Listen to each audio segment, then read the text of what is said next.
ऊपर होने चाहिए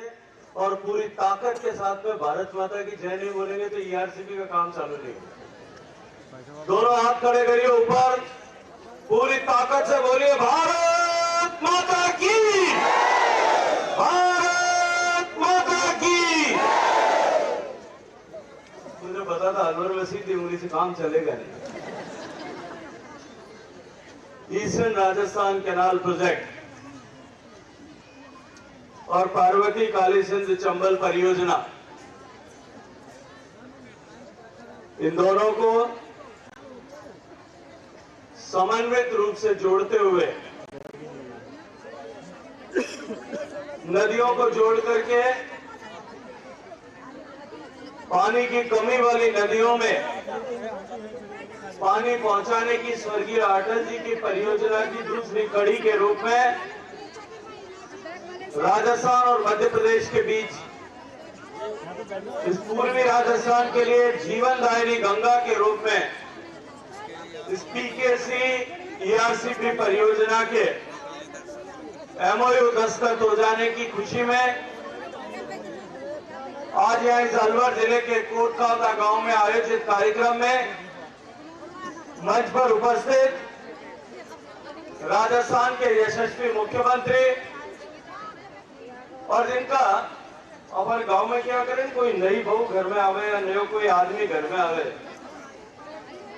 आता है विरूपक फेरो बढ़िया वे तो सब काम शुभ हो जाएगा। वे की वे थारे थे भैया हाँ बदललाल निरूपक फेरो राजस्थान रिवाज से बहुत शुभ है वो मनिठा पर। पिछले 10 साल से ईस्टर्न राजस्थान कैनाल प्रोजेक्ट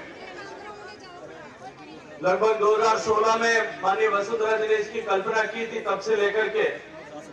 8 साल से ईस्टर्न राजस्थान कैनाल प्रोजेक्ट और 2004 में आदरणीय स्वर्गीय अटल बिहारी वाजपेयी जी ने पार्वती काली सिंध चंबल परियोजना की कल्पना की थी। 20 साल उस परियोजना को हो गए। 20 साल से जो मामला अटका हुआ था, इन भजनलाल जी का पग फिर इतना अच्छा वो मनिठा पड़ गया। पिछले 10 साल से ईस्टर्न राजस्थान कैनाल प्रोजेक्ट लगभग 2016 में माननीय वसुंधरा जी ने इसकी कल्पना की थी, तब से लेकर के 8 साल से ईस्टर्न राजस्थान कैनाल प्रोजेक्ट और 2004 में आदरणीय स्वर्गीय अटल बिहारी वाजपेयी जी ने पार्वती काली सिंध चंबल परियोजना की कल्पना की थी। 20 साल उस परियोजना को हो गए। 20 साल से जो मामला अटका हुआ था, इन भजनलाल जी का पग फिर इतना अच्छा था कि इनके आते ही उसके पंख लग गए। तो एक बार जोरदार ताली बजा करके भजनलाल जी जो हमारे लिए शुभ है, इनका स्वागत कर देता। मित्रों, मंच पर उपस्थित राजस्थान सरकार के वन और पर्यावरण मंत्री मेरे छोटे भाई श्री संजय शर्मा जी, राजस्थान सरकार के जल संसाधन मंत्री पुष्कर के विधायक श्री सुरेश रावत जी, आप ही के अलवर जिले के रहने वाले और राजस्थान सरकार में मंत्री आदरणीय श्री जवाहर सिंह बेडम जी, मेरे साथी संसद में लगातार हम मेरे साथ रहे और वर्तमान में तिजारा के विधायक आदरणीय महंत बाबा बालकनाथ जी, बैरोड के विधायक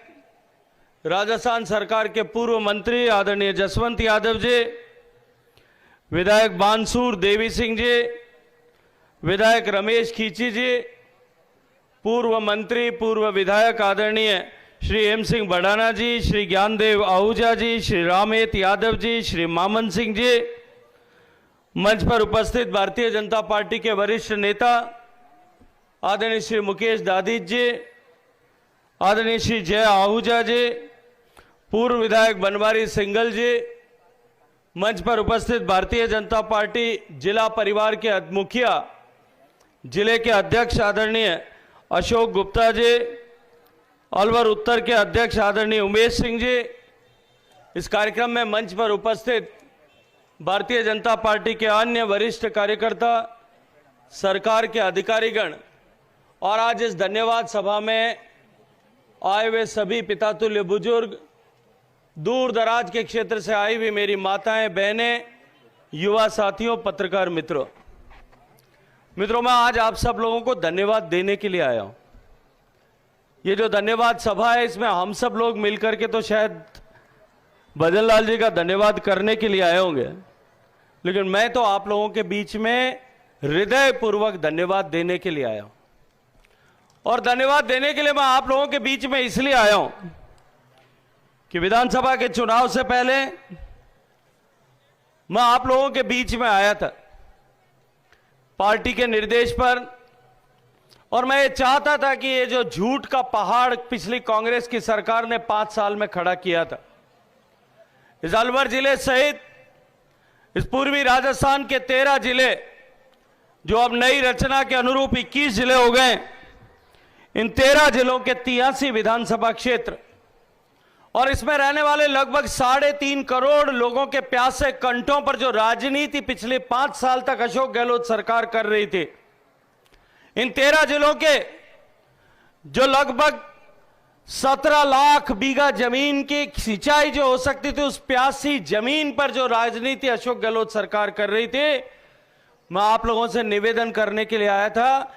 कि आप सच का साथ दीजिए। 1 महीने में सरकार बनने के बाद में इस ईस्टर्न राजस्थान कैनाल परियोजना को हरी झंडी देकर के इसको चालू करेंगे। उसके लिए आप लोगों से जो मैं समर्थन मांगने आया था, आपने इन 83 सीटों में से 48 सीटों पर भारतीय जनता पार्टी का कमल खिला करके आशीर्वाद दिया।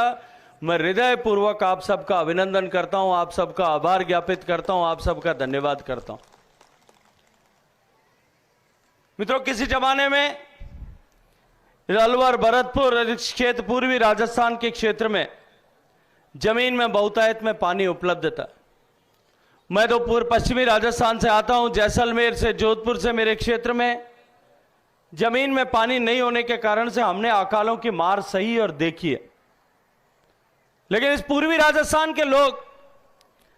जमीन का पानी समाप्त हो जाने के कारण से,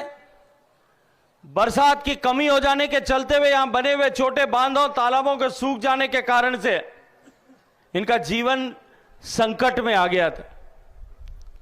स्वर्गीय अटल बिहारी वाजपेयी जी ने जब देश में नदियों को जोड़ने की कल्पना की थी,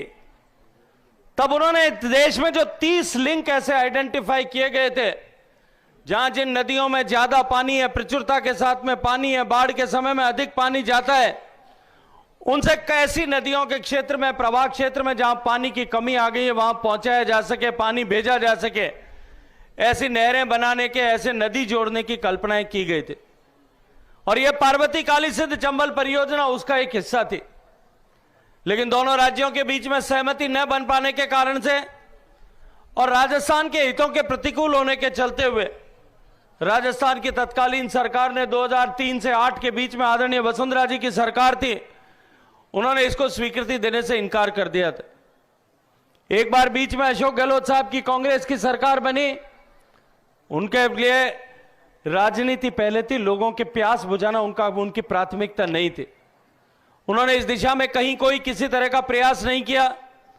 फिर आप लोगों ने आशीर्वाद दिया, प्रचंड बहुमत के साथ भारतीय जनता पार्टी की सरकार बनी। 2013 में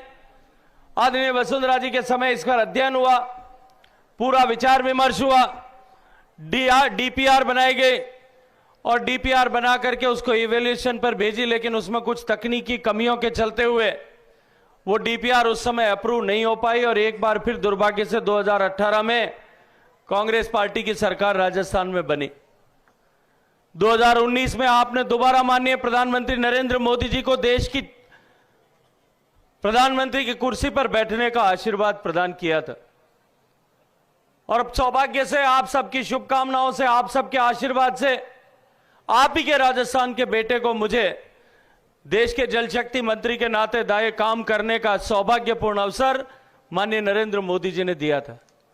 मेरे मन में यह कल्पना थी कि पूर्वी राजस्थान के लिए अत्यंत महत्वपूर्ण इस परियोजना को सिरे चढ़ा करके और इन 13 जिलों के लोगों का भला किया जा सकता है, इनके भविष्य को सुरक्षित किया जा सकता है, यहां से पलायन को रोका जा सकता है, यहां जीवन को वापस लौटाया जा सकता है। मैंने कुर्सी पर बैठने के साथ ही इस दिशा में प्रयास किए, अनेक बार बैठकें दिल्ली में आयोजित की, राजस्थान के अधिकारियों को बुलाते थे, राजस्थान और मध्य प्रदेश के अधिकारी आते थे, राजस्थान के अधिकारियों को जब भी चर्चा करते थे, चर्चा में वो संवेद स्वर से इस बात को स्वीकार करते थे कि इस तकनीकी खामी को यदि दूर कर दिया जाए तो निश्चित रूप से यह परियोजना सिरे चढ़ सकती है। लेकिन जैसा मैंने कहा कि पूर्ववर्ती सरकार, पिछली सरकार के लिए लोगों को राहत पहुंचाना जो है उनका उद्देश्य नहीं था। उनका उद्देश्य इसको एक राजनीतिक हथियार के रूप में उपयोग करना था। बार बार मीटिंगें बुलाने के बाद भी अधिकारी तो सहमत हो जाते थे, लेकिन मंत्री और मुख्यमंत्री जो है वो अपनी सहमति नहीं दे रहे थे। बार बार बैठक बुलाने के बाद में भी 5 साल तक एक बार भी राजस्थान सरकार के जल संसाधन मंत्री और मुख्यमंत्री कभी उसी किसी भी बैठक में उपस्थित नहीं हुए। मित्रों, मुझे लगा कि शायद अति व्यस्त होंगे, नहीं आ पा रहे होंगे। मैंने मुख्यमंत्री जी के कार्यालय को अपने कार्यालय से सूचना करवाई कि आप तो नहीं आ पा रहे हो, आपके पास बहुत सारे काम हैं, हम लोग वहां आ जाते हैं। हमने जयपुर, आप तारीख दीजिए, तारीख तय कीजिए, हम जयपुर में आएंगे, बैठ करके इस विषय पर मीटिंग करेंगे ताकि इस विषय को आगे बढ़ाया जा सके। मित्रों, 2022 में हमने जयपुर में मीटिंग आयोजित की,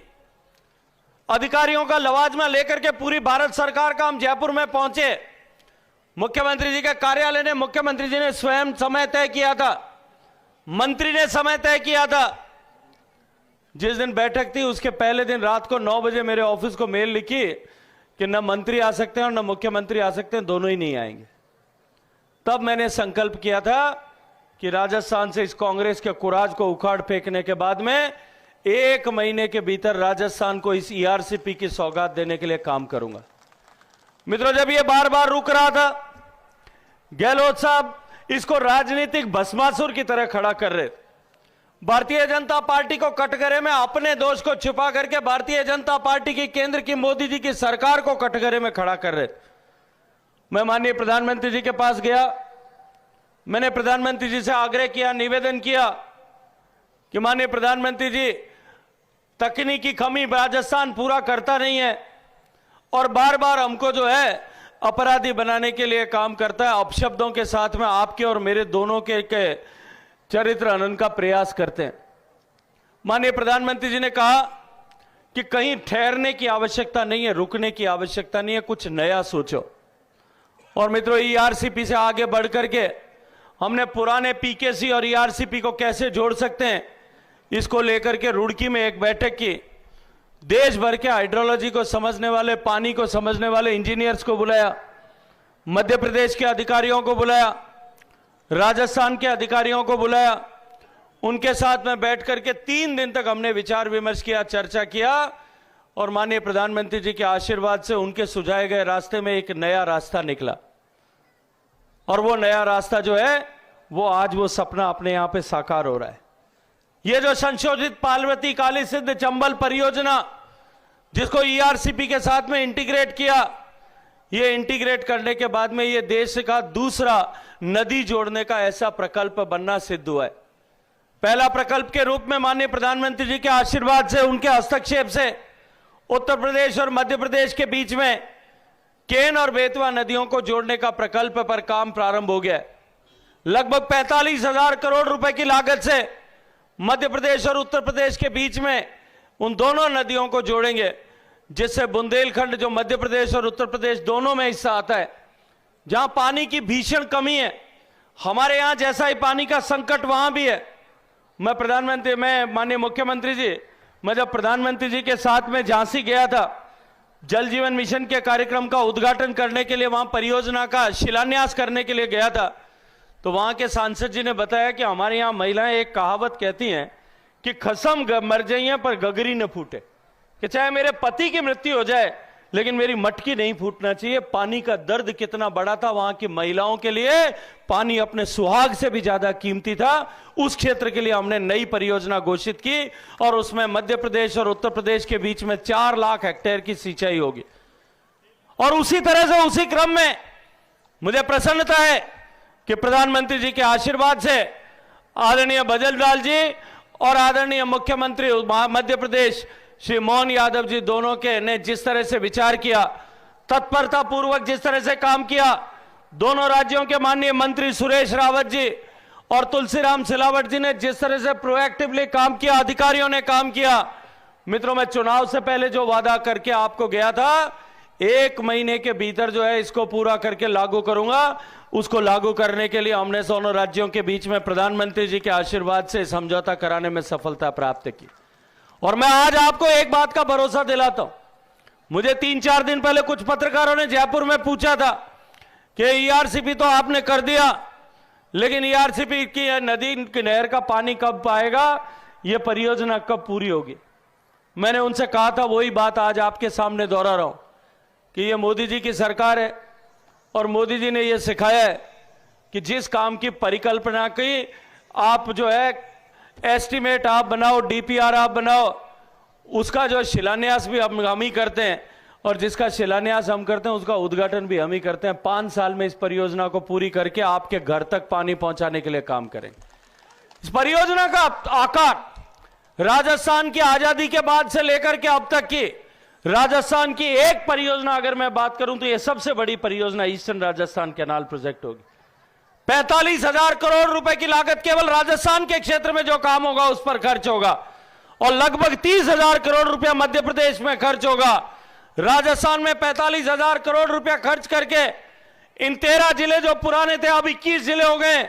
इन 21 जिलों के 3.5 करोड़ लोगों के घर तक अगले 40-50 साल तक पीने का पानी निर्बाध रूप से पहुंचे, इसके कारण से हम सुनिश्चित करेंगे, इसके द्वारा सुनिश्चित करेंगे। इतना ही नहीं है, इसके अलावा इस पूरे क्षेत्र राजस्थान के क्षेत्र में 2,80,000 हेक्टेयर की सिंचाई का रकबा, जो 2 लाख हेक्टेयर नया रकबा जो सृजित होगा, 80,000 हेक्टेयर जो हमारे पुराने बांध और तालाब जिनसे सिंचाई होती थी लेकिन पानी की कमी के कारण से अब पूरी सिंचाई नहीं हो पाती, उनके स्टेबलाइजेशन का काम भी इस परियोजना के माध्यम से करेंगे। अभी मैंने तय किया हुआ है, जो इसकी डीपीआर बनाई है उस डीपीआर के आधार पर कि लगभग 30 से ज्यादा ऐसे छोटे बड़े तालाब हैं, जो छोटे बांध हैं, बड़े बड़े तालाब हैं, उनको इस योजना के पानी से भर देंगे, जिसके कारण से जमीन का पानी जो अब रसातल में चला गया है वापस ऊपर आ जाएगा। और मैं वो दिन देख रहा हूं कि 5 साल में जब यह परियोजना पूरी होगी, उसके आने वाले 5 साल बाद में अलवर और से लेकर के इन सारे 13 जिलों में जमीन का पानी वापस उसी स्तर पर आ जाएगा जो आज से 20-30 साल पहले पे था। किसान की जीवन परिवर्तित हो जाएगा। और इतना ही नहीं है, बार बार अशोक गहलोत साहब की सरकार ये दोषारोपण करती थी कि ये जो केंद्र सरकार जिस योजना की बात कर रही है इसमें पानी कम हो जाएगा। ईस्टर्न राजस्थान कैनाल प्रोजेक्ट के पुराने पीकेसी लिंक की जो बात थी, उसमें राजस्थान के हिस्से में केवल 286 एमसीएम पानी आता था। ईआरसीपी की परिकल्पना वसुंधरा जी ने की थी, उसमें राजस्थान को लगभग 3600 एमसीएम पानी मिलता था। अब की बार ये जो परियोजना हमने बनाई है, इसमें 3600 की जगह 3700 एमसीएम पानी मिलेगा। और ये तो एश्योर्ड पानी है। इसके अलावा बाढ़ के समय में नहर आपने बना दी भजनलाल जी, तो बाढ़ के समय में 3000 एमसीएम पानी और लेके आ जाना। इन 13 के 13 जिलों में एक भी बांध और तालाब खाली नहीं रहेगा। सारे बांध और तालाब पूरे भर करके यहां के लोगों के जीवन में परिवर्तन लाने के लिए काम करें। मित्रों, पानी खुशहाली लेकर के आता है और माननीय मोदी जी का संकल्प है कि देश के गरीब के घर में परिवर्तन होना चाहिए, उसके घर में खुशहाली आनी चाहिए। गरीब के जीवन में परिवर्तन लाने का संकल्प लेकर के प्रधानमंत्री जी ने जिन योजनाओं को प्रारंभ किया, आज उनका प्रभाव हमको धरातल पर दिखाई दे रहा है। गरीब का घर बना, गरीब के घर में बिजली पहुंची, गरीब के घर में शौचालय पहुंचा, गरीब के घर में गैस का चूल्हा पहुंचा, गरीब के घर में पीने का पानी पहुंच रहा है, गरीब के घर में बैंक का खाता पहुंचा, गांव-गांव तक सड़क पहुंची, गांव-गांव तक हाईवे बनना शुरू हुआ। आज उसका परिणाम यह हुआ है कि पिछले 10 साल में माननीय मोदी जी के राज में 25 करोड़ लोग गरीबी की रेखा से बाहर आ गए।